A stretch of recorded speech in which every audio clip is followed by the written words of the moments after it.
হলো সুদ খাওয়া আর হলো শুকরের মাংস খাওয়া। তাহলে আপনি সুদের টাকা দিয়ে মুরগি খাইলো ওটা শুকরের মাংসই খাইলেন। এখন এই মুহূর্তে আপনাদের কাছে আমরা আপনাদের কাছে আসছি, আপনারা আমাদের ভাই বোন, কারণ আমাদের আর যাওয়ার জায়গা নেই। সমাজে সব লোকগুলো সুদে আক্রান্ত, মনে হয় যারা সুদ একটা ফ্যাশন মনে হয়। এইচএসবিসিতে ব্যাংকিং করি খুব স্ট্যান্ডার্ড, কিন্তু ওটা একটা সুদি। সুদকে এমন নরম করে ফেলাইছে যে হারাম কাজকে নরম করে দিয়েছে আপনাদের মধ্যে। হারাম হারামি, সুদ সুদি।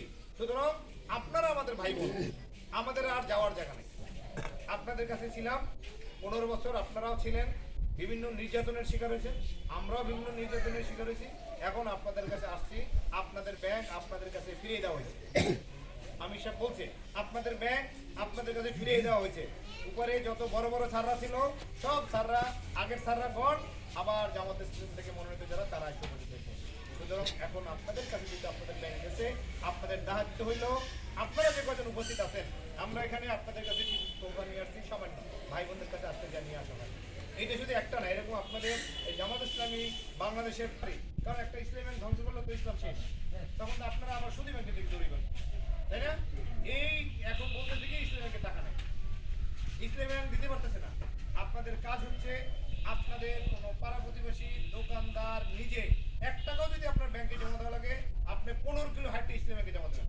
যদি 15 কিলো দূরে থাকেন, এটা আপনার ইমানি দায়িত্ব।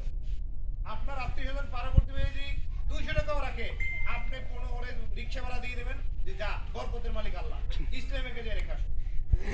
আপনারা যদি ইসলামী ব্যাংকে রাখেন, এই ইসলামী ব্যাংক আবার সফল হবে। আমরা আবার আপনাদের কাছে এই যে সামান্য কিছু নিয়ে আসছি, তবে বিপক্ষে কথা না বলে আপনি দেখবেন, আপনি চুপ থাকবেন। আপনাদের কথা তো দুর্বল, মানে ইমানদারদের কথা একটু নরম নরম। এক লোক একটা গল্প বলছিল, জামাত ইসলামের এক উচ্চ পর্যায়ের লোক, উনি একবার গল্প বলছিল যে শেরপুর এলাকায় এক লোক, ওনার বাড়ি শেরপুর, আমাদের কামরুজ্জামান ভাই, উনি বলছে আমাদের শেরপুরে এক লোক মারা গেছে ট্রেন অ্যাক্সিডেন্টে। চিনে না তো কি, কোথা থেকে আসে, সব লোক জড়ো হয়েছে। একজন লোক দেখে বললো যে ওনাকে আমি চিনি। বলে চেনো, তাহলে আমরা দাফন কাফনের ব্যবস্থা করার আগে ওনাদেরকে খবর দিই, ফোন দিই, কথা বলি। বলে আমি বাড়ি কোথায় তা তো জানি না। তা বাড়ি কোথায় জানো, ওদের নাম বলো। নামও তো আমি জানি না। বলে তাহলে আর কি জানো, তুমি চিনলো কেমন? উনি আওয়ামী লীগ করেন আমি জানি। তাই উনি আওয়ামী লীগ করলে তুমি কোনো মিছিলে দেখছো? না মিছিলে দেখি নাই। কোন অনুষ্ঠানে দেখছো আওয়ামী লীগ? না অনুষ্ঠানে দেখি নাই। কেমনি বদলায় আওয়ামী লীগ করে?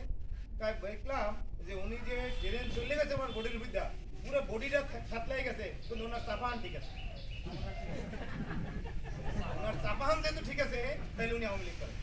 কিন্তু এখন আপনাদের দিন আসতে চাপা ঠিক করা। এখন কাউকে ভয় করে কথা বলবেন না। কেউ যদি কোনো কথা বলে, বলবেন না ইসলামী ব্যাংক, ইসলাম, আমরা ইসলামের জন্য কাজ করতেছি, ইসলামের জন্য মরতে উপস্থিত। সুতরাং এই দায়িত্বটা আমাদের, অফিসিয়াল দায়িত্ব আমাদের, আপনাদেরকে অর্গানাইজ করার দায়িত্ব আমাদের। সুতরাং আমি আর কথা বাড়াবো না, আপনারা যতটুকু ভাইদের কাছে আসছি, আপনাদের কাজ আমাদের ব্যাংকে যাওয়ায় মনে করি সোহাগ ভাই আপনাদেরকে হাত তুলেছেন, হাত তোলা আপনাদের কাজ হলো টার্গেট নেওয়া, যে আমরা প্রতিজনে এক একজনে 100 অ্যাকাউন্ট জমা দেবো।